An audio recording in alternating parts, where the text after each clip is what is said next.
Hey everybody, welcome back to my Road to Max Cape, and actually this episode, I noticed that the last episode that I did, because I was rushing a lot with it, I forgot to put like the images of me getting my levels from that episode. I said that the levels that I got, like I told you guys what I got, but I didn't actually show like the pictures of it, so I'm just going to kind of scroll through that really quickly, and I'm just going to kind of flash all of them up on the screen for you guys, including this week too, but I'm just going to say everything from last episode plus this episode. So it was 92 rune crafting, 89 mining, 90 mining, 93 rune crafting, 86 smithing, 92 fletching, and then I also got 87 and 88 smithing as well. But those I actually missed my level up because I was using a different training method that I normally use, which is doing the Artisan's Workshop. And that is extremely AFK, and I love it, but the thing was, I wasn't really paying enough attention, and so both 87 and 88 mining, I just kind of like captured the chat box when I got back and noticed that I'd gotten a level up. But I'll try and see if I can get 89 and 90 actually on screen with like the level up and fireworks and all that. But yeah, I love Artisan's Workshop because it's so AFK and nice and easy and everything. And yeah, so other than that, let's just get into it. I guess I don't really have a whole lot to talk about like me personally, different things that I'm doing with my account, other than the fact that I started doing a little bit more dungeoneering, getting a little bit closer to 96. I want to get up to 99, 470k off 96. And then also, I've decided that I'm going to go start training some range soon to try and get that close to 99. And I'm going to do it at Ice Fiends so that I can kind of get some stuff for 99 summoning. Because I really need to get a Steel Titan for God Wars and then some other different things like that. Especially Calfight King. The Calfight King, I really need to get a Chaotic Kite Shield, Chaotic Rapier from Dungeoneering, which will get me close to 99 Dungeoneering. And then I need to get a Steel Titan with my 99 summoning that I'm going to be shooting for. So other than that, like I don't really have anything to say about my account, but I'm going to get into some other different topics that I kind of wanted to talk about for this episode.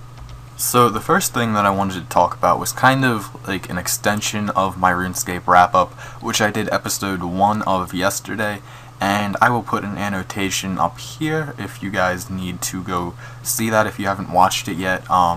There was some problems with the audio quality, like Brett's connection wasn't all there, so his voice is a little choppy, so the episode is kind of a little butchered, and then also just not as long as we wanted it to be, and not as much of a discussion as I really wanted it to be.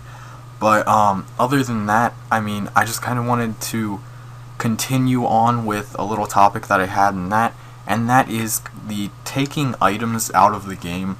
So it used to be that in the old style of Bounty Hunter, you would kill a person, and then depending on some different things, you'd get loot, but it wouldn't be exactly what they had in their inventory and what they had equipped.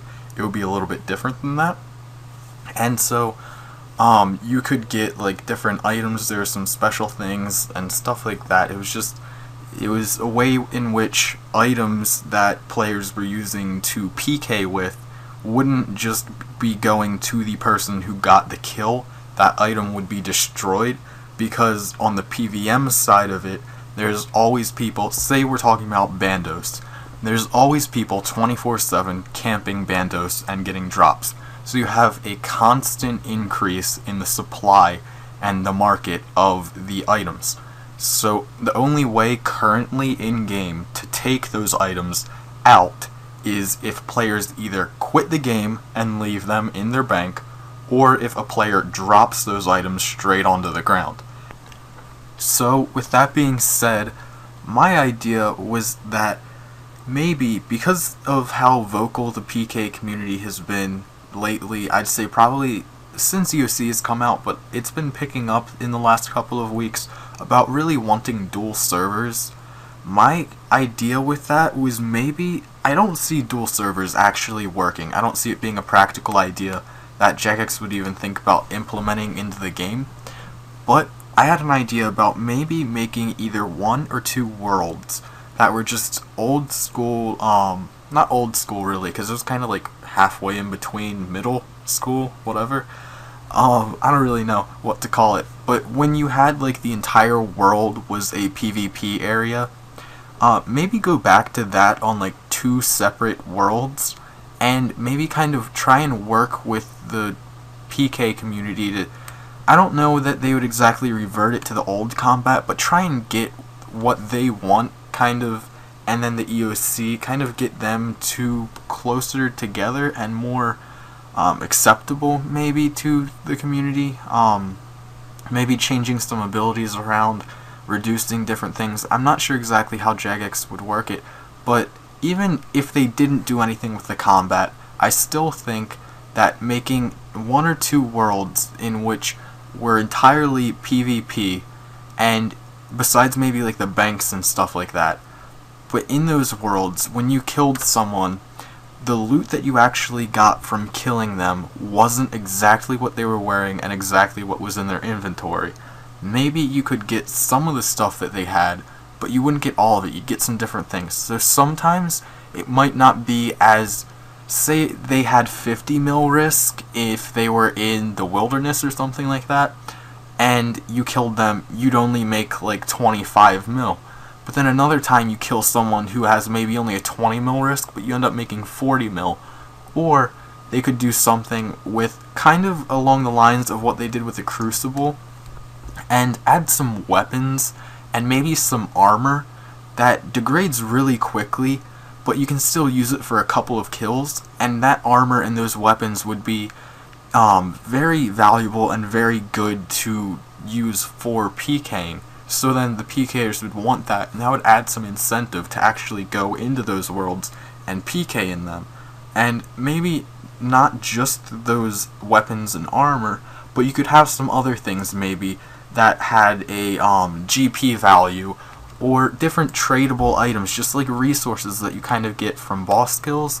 Like you would get maybe just a bunch of raw food that you could, or raw or cooked food, and then you could either sell that, or you could use it for skilling if it was raw, or you could even just use it for food if it was cooked food like that. You can bank that and use it to do even more PKing, something like that. Or different things like maybe the Brawler's gloves, bring those back, and not necessarily the exact Brawler's gloves, but something that kind of, when you're player killing, doing stuff like that, maybe you get an item, whether it's a ring, a necklace, boots, whatever, that increases your XP. Maybe it's only combat XP, it's not skilling XP, because, you know, all the PKers are really focused on combat. There are a lot of them that do enjoy skilling, but the main focus of a lot of PKers is to get the perfect combat stats. And so I think that Jagex could really do a lot of different things if they just made two separate worlds, where it's kind of that different bounty hunter type of thing, where you would get like a target and you'd go out and you'd kill them. Say they have a 20 mil risk and you only get 15 mil, but then maybe the next kill the person has a 10 mil risk, but you kill them and you get 15 mil again. So the first time, if you were in the wilderness PKing, you would have maybe lost 5 mil, then like being there. But now this next kill, you got something that's valuable. Say maybe you got a weapon that's really good for PKing, which is going to almost ensure that you get some more kills, and you also get some nice loot, and you make a little bit over what they were actually risking. So that's more profitable than if you were actually going to do some Edgeville PKing. So these were all just some different ideas that I had, and I've said before, I'm not really a PKer. Maybe after I get my max cape, I'll mess around with it a little bit, but I'm not really into the PKing community. I'm not like in a PKing clan, and I'm just not really, I'm not a PKer. I'll just put that out there. I'm a PVMer, and I'll pretty much always be that way. But I think that I still do have some valid points. However, if you guys are PKers, please let me know about everything that I've said in this video pertaining to PKing. If you agree, if you disagree, or if you just want to add some extra insight to it. Because like I've said, I'm not a PKer, so there's going to be things that you guys know that I don't know, and some things that you guys have a different perspective on than I do. So of course, just please let me know down in the comments below anything that you have to say. And other than that, I mean, I don't really have much to say, but there's been some different just topics going around about item sinks, trying to get GP out of the game, and trying to get items out of the game, stuff like that. and I think that this could be a useful method for that. I don't think that this is going to be the update that Jagex is actually putting out soon for their GP/item sync, whatever they want to do with that. But I think this could actually be a really beneficial update. And so with that, I've pretty much come to the end of this week's Road to Max Cape. I kind of had that topic that I wanted to continue on from yesterday's RuneScape wrap-up, and then just kind of show you guys where I'm at so far. I'm one level off of 2320 total level, and yeah, so I'm really progressing with that pretty quickly. I'm loving smithing at Artisan's Workshop. I'm probably going to knock out 90 soon. 86 to 90 cost me only about 15 mil, almost 16, but it's really not that bad if you're doing the adamant ingots, or whatever they're called. The first tier of them is some pretty nice XP per hour comparatively to gold bars. I'm pretty sure it's better than that. Iron plate bodies, it's better than that, and it's really not that much of a loss on it. If you want to get some super fast XP, you can always step up the tier of what you're going to be using there. It's going to cost you a little bit extra, but you'll get it done a lot quicker. However, my theory with it is a lot of the time I can be smithing while normally I'd have to be logged out because I wouldn't be able to pay enough attention. I mean, the other day I started an inventory. I went down and I made myself a sandwich, and then when I came back up I was still smithing, and I was like, awesome, no XP waste. But it's a really wonderful thing. And so if you guys have a little bit of money open, I really suggest doing the Artisan's Workshop if you do want to get some smithing levels. But other than that, yeah, I don't have anything else to say, so thank you guys for watching this week's Road to Max Cape. Be sure to come back next week, next Sunday, for my next Road to Max Cape, and I just said next a whole crap load of times. But other than that, Bossing the Bibles will be out this week. I did a little bit of corping over the weekend, so I'll include that in there with a little special surprise. But other than that, yeah, thank you guys for watching and have a good day.